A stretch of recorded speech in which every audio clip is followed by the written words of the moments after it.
Hello दोस्तों, स्वागत है आपका हमारे यूट्यूब चैनल में।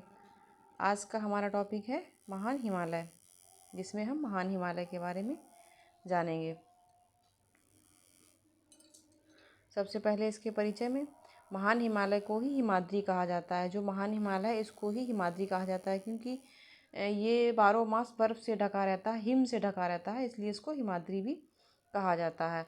और यह हिमालय पर्वतमाला जो है वो सबसे ऊंची तथा सबसे प्रमुख श्रेणी है ये महान हिमालय, क्योंकि इसी में ही सबसे भारत की जो सबसे ऊंची पर्वत चोटियाँ हैं वो इसी महान हिमालय में ही पाई जाती हैं। इसलिए यहाँ पे सबसे ऊंची और सबसे प्रमुख श्रेणी है ये। और ये सदा हमें हमेशा जो हिमाच्छादित रहती है, इसलिए इसे हिमाद्री कहा जाता है। बर्फ़ से ढकी रहती है 12 मास। जो महान हिमालय है वो 12 मास 12 महीने बर्फ़ से ही ढका रहता है। और इसकी जो लंबाई लगभग 2400 किलोमीटर और चौड़ाई 120 से 190 किलोमीटर है। कभी कभी एग्ज़ाम में इनकी लंबाई चौड़ाई भी पूछ लेते हैं, तो ये भी इम्पोर्टेंट है कि इसकी जो लंबाई है वो 2400 किलोमीटर और चौड़ाई 120 से 190 किलोमीटर है। और इसकी जो प्रमुख विशेषताएं हैं, क्योंकि जो महान हिमालय है इसमें ही प्रमुख पर्वत श्रेणियाँ जो प्रमुख चोटियाँ हैं, पर्वत चोटियाँ हैं, ऊंची पर्वत चोटियाँ हैं, वो इसी महान हिमालय में ही पाई जाती हैं। और इसकी जो महान हिमालय की औसत जो ऊंचाई है वो 6000 मीटर से अधिक है। औसत ऊंचाई है, क्योंकि ये मैक्सिमम ऊंचाई नहीं है, क्योंकि जो माउंट एवरेस्ट और कंचनजंगा जैसी जो महान पर्वत श्रेणियाँ हैं, पर्वत हैं जो, वो इसी महान हिमालय में ही पड़ते हैं।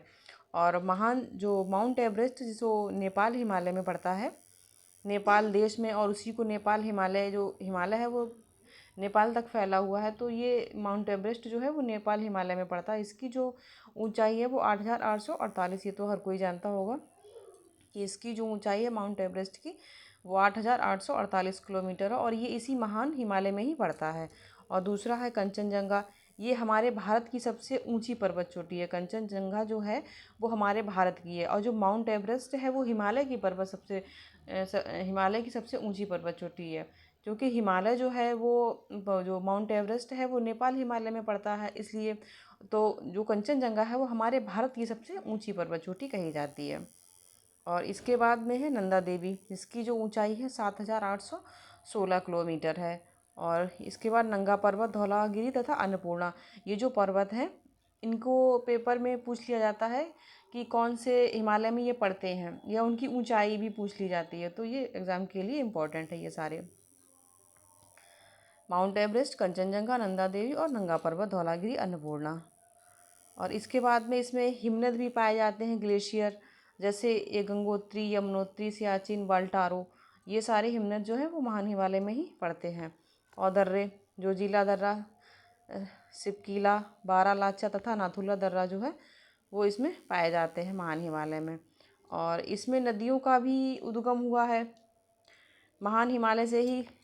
गंगोत्री ग्लेशियर जो है, और यमुनोत्री ग्लेशियर से गंगोत्री से गंगा नदी का, और यमुनोत्री से यमुना नदी का उद्गम हुआ है। और सिंधु और ब्रह्मपुत्र जैसी नदियाँ भी यहाँ प्रवाहित होती हैं।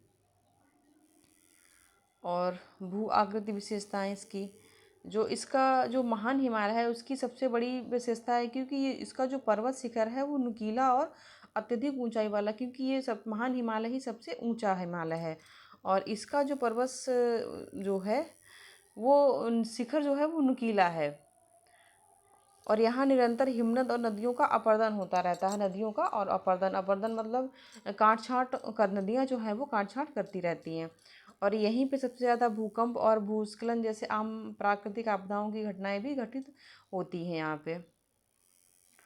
और इसका भारत की दृष्टि से बहुत महत्वपूर्ण भी है ये, क्योंकि ये हमारे भारत की जो उत्तरी सीमा बनाता है, प्राकृतिक उत्तरी सीमा हिमालय ही हमारी बनाता है। और ये साइबेरिया से आने वाली ठंडी हवाओं को हमारे देश में आने से रोकता है, जिससे मानसून से हमारे देश में काफ़ी भारी मात्रा में वर्षा होती है। इससे हमारे जो मानसूनी फसलें हैं वो होती हैं, और भी कई उसके महत्वपूर्ण लाभ हैं। जैसे प्राकृतिक सुरक्षा कवच, जो महान हिमालय है वो भारत की उत्तरी सीमा भी बनाता है, जिससे हमारे देश की रक्षा होती है दूसरे देशों से। और जल संसाधन की दृष्टि से भी महत्वपूर्ण है, क्योंकि जो महान हिमालय है उसमें ही कई नदियों का उद्गम हुआ है, तो जल स्रोत का भी एक माध्यम है जो नदियों द्वारा जल पूरे देश में पहुंचता है, तो इसलिए भी ये इम्पोर्टेंट है। और तीसरा है पर्यटन की दृष्टि से, क्योंकि ये पर्वतारोहणों के लिए है, ट्रैकिंग भी यहाँ होती है, और धार्मिक पर्यटन जैसे केदारनाथ, बद्रीनाथ और अमरनाथ, जो केदारनाथ, बद्रीनाथ और अमरनाथ जो धार्मिक स्थल हैं वो भी महान हिमालय में ही पड़ते हैं, तो ये पर्यटन की दृष्टि से भी और धार्मिक दृष्टि से भी महत्वपूर्ण है। और जलवायु पर प्रभाव, क्योंकि जो मानसून की हवाओं को रोककर वर्षा करवाता है, क्योंकि ये जो महान हिमालय है वो मानसून को रोककर जो ठंडी हवाएं हमारे देश में आने आती हैं साइबेरिया से, उनको रोक के रखता है और हमारे देश में मानसूनी वर्षा कराता है। और महान हिमालय हिमाद्री हिमालय का सबसे ऊंचा तथा प्रमुख भाग है। जो हिमालय तो कई श्रेणियों में बटा हुआ है, जैसे ट्रांस हिमालय, महान हिमालय, मध्य हिमालय, शिवालिक हिमालय। जो महान हिमालय है वो ट्रांस हिमालय के बाद का हिमालय है। जो ट्रांस हिमालय है वो महान हिमालय के उत्तर में जो पड़ता है उसको ट्रांस हिमालय बोलते हैं, और जो उसके दक्षिण में है उसको महान हिमालय बोलते हैं। और महान हिमालय के बाद मध्य हिमालय या हिमाचल हिमालय पड़ता है, उसके बाद में शिवालिक श्रेणी पड़ता है। तो हिमालय के तो प्रमुख 4 भाग हैं, लेकिन जो सबसे ऊंचा हिमालय है वो महान हिमालय ही, उसको महान हिमालय को ही बोला जाता है, इसको हिमाद्री भी बोलते हैं। और यहाँ हिमनदों, ऊंची चोटियों और धार्मिक महत्व के स्थलों के कारण भारत की भौगोलिक व सांस्कृतिक धरोहर है, क्योंकि ये पर्यटन की दृष्टि से भी महत्वपूर्ण है, क्योंकि पर्यटक हर साल वहाँ जाते हैं, इससे वहाँ पे आर्थिक विकास भी होता है। और दूसरा हमारी धार्मिक दृष्टि से भी धार्मिक स्थल भी हैं, तो जो हमारी धार्मिक संस्कृति के लिए भी महत्वपूर्ण है। तो ऐसा जो महान हिमालय है वो हर तरह से हमारे देश के लिए, हमारे के लिए महत्वपूर्ण है। तो ये था आज का हमारा टॉपिक। मिलते हैं नेक्स्ट वीडियो में एक नए टॉपिक के साथ। तब तक के लिए नमस्कार। ऐसे ही यूज़फुल वीडियो पाने के लिए हमारे चैनल को लाइक और चैनल को सब्सक्राइब करें। वीडियो को लाइक और चैनल को सब्सक्राइब करें। धन्यवाद।